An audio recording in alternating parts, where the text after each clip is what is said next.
Can you tell me about microplastics? Oh, microplastics. Oh, they're so awful. Because I feel like this is. I know. Sorry, guys. Sorry. No, I love this stuff. I feel like it's important. It's for people good. to know. This This is is like every seriously hearing for the first time. people drink bottled water every day. It might Every change. day.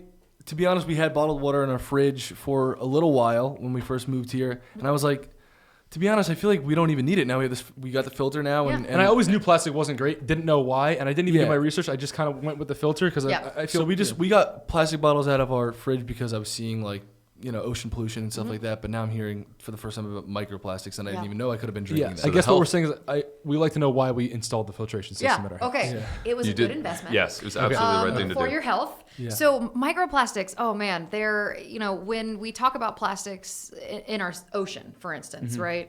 About 8 million metric tons, that's a low estimate, is entering our ocean every single year. So that's like a New York City garbage truck full of trash, full of plastic, right into the ocean every minute, right? Wow. So that's, when you think of it, that's kind of crazy. But it's not all bags and bottles and plastic cutlery. A lot of it also now is microplastics, and that enters the water in a couple different ways. Number one, when those big pieces of plastic break down in the sun, because they actually photodegrade. So the sun breaks them down into smaller and smaller pieces. So the difference between biodegrade is where things break down into kind of their elemental constituent parts, right? Like natural elements that came together, the carbons and things like that made them up. They break back down into that and get reabsorbed into the soil. Like plants will degrade, biodegrade in the soil. Photodegradation means sunlight breaking it down. They don't actually break down into their individual parts that can be reabsorbed in the ecosystem. They just get smaller. Again, they never go away. Yeah. So they break down to these smaller and smaller particles. And one of the issues that the ocean is having right now, one of the main, there's a lot of issues, but one of the main issues is that this plastic has broken down so small that we can't get it out.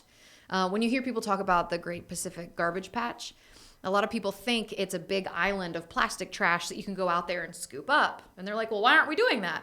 Well, because a lot of the plastic is actually tiny pieces.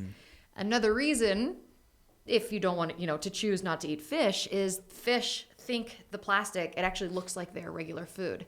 So smaller on the food chain, who usually eat microplankton or zooplankton or phytoplankton, they will go in and eat these little pieces of plastic thinking it's their food. Even for us, if you look at it under a microscope, the kind of jagged little tiny little pieces of plastic, microscopic, looks a lot like their food. Yeah. And they certainly don't know the difference. So they eat it all up. So they eat it. Then a bigger fish eats them, but a bigger fish eats them, and then it accumulates. So when a fish ends up on your plate, more than likely at this point, it's going to be eating some plastic. Full of plastic. Wow. And also go back to bottled water. Right. Microplastics is also found in bottled water because plastic isn't like you bend plastic, you can break it apart, right? If you've ever seen it out in the if you're walking outside and it's sitting in the gutter, it's kind of it's been in the sun for a while, it kind of gets cloudy and kind of it's easier to break up.